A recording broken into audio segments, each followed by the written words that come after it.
Abu Said Abdullah ibn Abi Asrun, W585H, seorang imam dari mazhab Syafi'i, berkata, di awal perjalananku mencari ilmu agama, aku bergabung dengan Ibn Al-Saka, seorang pelajar di Madrasah Nizamiyah, dan kami sering mengunjungi orang-orang saleh. Aku mendengar bahwa di Baghdad ada orang bernama Yusuf Al-Hamadani yang dikenal dengan sebutan Al-Gauts. Ia bisa muncul dan menghilang kapan saja sesuka hatinya. Maka aku memutuskan untuk mengunjunginya bersama Ibn Al-Saka dan Syekh Abdul Qadir Al-Jailani, yang pada waktu itu masih muda.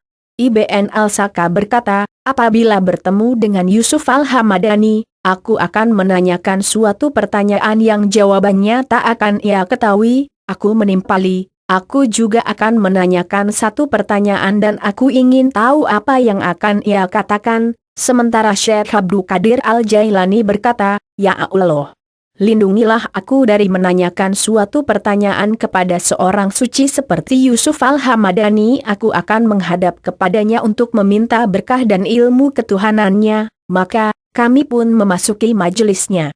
Ia sendiri terus menutup diri dari kami dan kami tidak melihatnya hingga beberapa lama.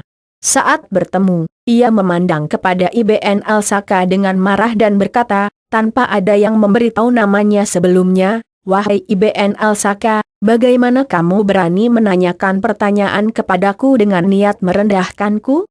Pertanyaanmu itu adalah ini dan jawabannya adalah ini, dan ia melanjutkan, aku melihat api kekufuran menyala di hatimu. Kemudian ia melihat kepadaku dan berkata, wahai hamba Allah, apakah kamu menanyakan satu pertanyaan kepadaku dan menunggu jawabanku? Pertanyaanmu itu adalah ini dan jawabannya adalah ini. Biarlah orang-orang bersedih karena tersesat akibat ketidaksopananmu kepadaku. Kemudian ia memandang kepada Syekh Abdul Qadir Al-Jailani, mendudukannya bersebelahan dengannya, dan menunjukkan rasa hormatnya. Ia berkata, wahai Abdul Qadir, kau telah menyenangkan Allah dan Nabi-Nya dengan rasa hormatmu yang tulus kepadaku. Aku melihatmu kelak akan menduduki tempat yang tinggi di kota Baghdad. Kau akan berbicara, memberi petunjuk kepada orang-orang, dan mengatakan kepada mereka bahwa kedua kakimu berada di atas leher setiap wali.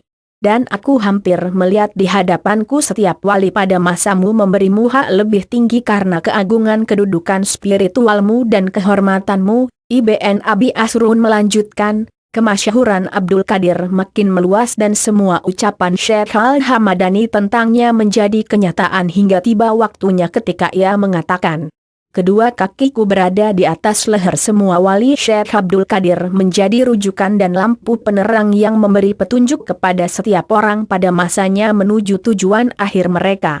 Berbeda keadaannya dengan Ibn Saka. Ia menjadi ahli hukum yang terkenal.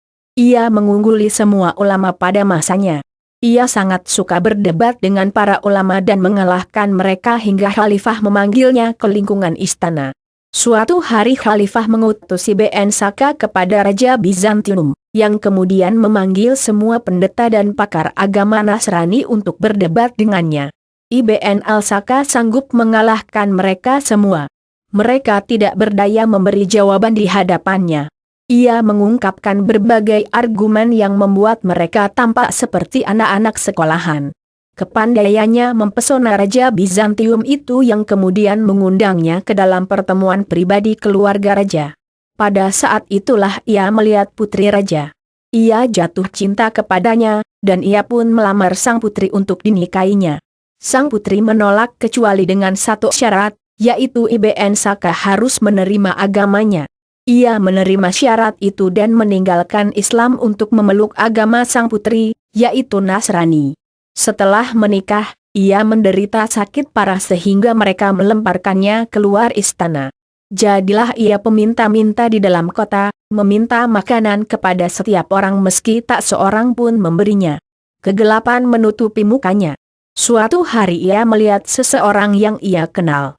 Orang yang bertemu dengan Ibn Al-Saka itu menceritakan bahwa ia bertanya kepadanya, apa yang terjadi kepadamu? Ibn Al-Saka menjawab, aku terperosok ke dalam godaan. Orang itu bertanya lagi, adakah yang kau ingat dari Al-Quran suci? Ia menjawab, Aku ingat ayat yang berbunyi, seringkali orang kafir itu menginginkan sekiranya saja dulu mereka itu menjadi orang Islam.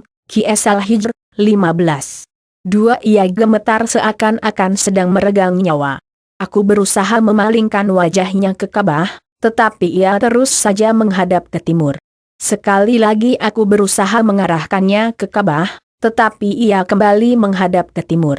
Hingga 3 kali aku berusaha, namun ia tetap menghadapkan wajahnya ke timur.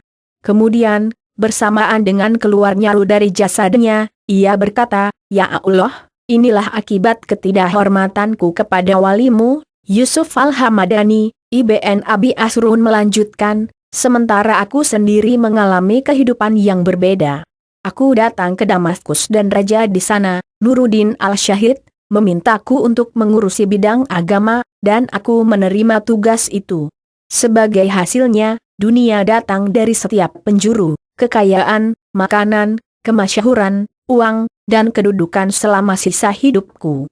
Itulah apa yang diramalkan oleh Al-Gawats Yusuf Al-Hamadani untukku." Cerita pertemuan pertama Al-Jailani dengan Al-Hamadani berikut ini diriwayatkan oleh Al-Haythami dalam kitabnya, Fatwa Haditsiyah.